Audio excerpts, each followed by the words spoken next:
അസ്സലാമലൈക്കും. എൻ്റെ ചാനലിലേക്ക് എല്ലാവർക്കും സ്വാഗതം. ഞാനിന്നിവിടെ റേഷൻ കടയിൽ നിന്ന് കിട്ടുന്ന നുറുക്ക് ഗോതമ്പിൻ്റെ പുട്ട് റെസിപ്പിയുമായിട്ടാണ് വന്നിട്ടുള്ളത്. കടയിൽ നിന്ന് വാങ്ങിക്കുന്ന നുറുക്ക് ഗോതമ്പ് കൊണ്ടും പുട്ടുണ്ടാക്കാം. ഈ പുട്ടുണ്ടാക്കുമ്പോൾ ഒരു വിത്ത് ഉണ്ടായിട്ടുണ്ട്. അത് ഈ വീഡിയോൻ്റെ ലാസ്റ്റുണ്ട്. അതുകൊണ്ട് വീഡിയോ സ്കിപ്പ് ചെയ്യാതെ എല്ലാവരും കാണണം. അപ്പോൾ നിങ്ങൾക്ക് എങ്ങനെ ഈ പുട്ടുണ്ടാക്കുന്നത് നോക്കാം. 1 കപ്പ് നുറുക്ക് ഗോതമ്പ് അരമണിക്കൂർ ചൂടുവെള്ളത്തിൽ കുതിർത്തി അരിപ്പിലിട്ട് വെള്ളം കളഞ്ഞെടുത്തതായത്. ഇതിലേക്ക് 1/4 ടീസ്പൂൺ ഉപ്പ് ചേർത്ത് കൊടുക്കുക. 2 ടേബിൾ സ്പൂണ് തേങ്ങയും ചേർത്ത് കൊടുക്കുക.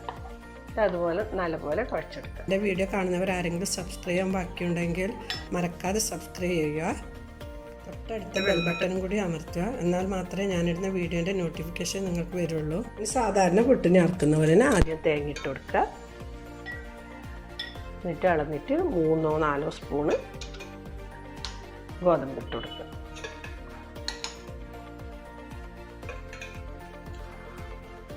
4 ടേബിൾ സ്പൂൺ ഇട്ട് കൊടുത്തിട്ടുണ്ട്. പിന്നെ വീണ്ടും തേങ്ങ ഇട്ട് കൊടുക്കുക. വീണ്ടും തേങ്ങ ഇട്ട് കൊടുക്കുക.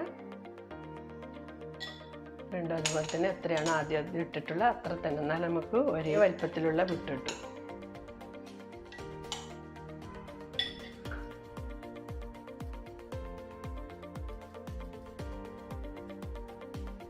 വീണ്ടും തേങ്ങ ഇടാം. എന്നിട്ട് ഇതുപോലെ തന്നെ ഫുള്ളാക്കിയിട്ട് വെക്കാം. പ്രഷർ കുക്കറിൽ വെള്ളം വെച്ച് തിളച്ചിട്ടുണ്ട്. ഇതിലേക്ക് നമുക്ക് വെള്ളം വെച്ച് കൊടുക്കാം. 10 മിനിറ്റ് വേവ് വേണ്ടി വരും. 10 മിനിറ്റ് കഴിഞ്ഞിട്ട് നമുക്ക് നോക്കാം.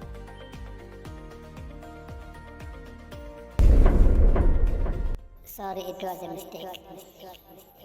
10 മിനിറ്റ് കഴിഞ്ഞിട്ടുണ്ട്. നമ്മുടെ പുട്ടായിട്ടുണ്ട്. എടുക്കാം. നമ്മളെ നുറുക്ക് ഗോതമ്പിൻ്റെ പുട്ട് റെഡിയായി. നമുക്കിതൊരു ഇലയിൽ പൊതിഞ്ഞെടുക്കാം.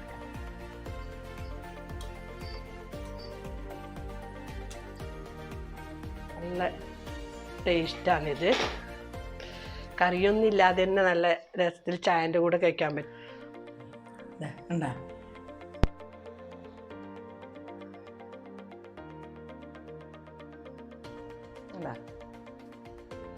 നല്ല നല്ല പെർഫെക്റ്റ് പുട്ടായിട്ടില്ലേ? നിങ്ങൾ എല്ലാവരും ഒന്ന് ട്രൈ ചെയ്ത് നോക്കുക.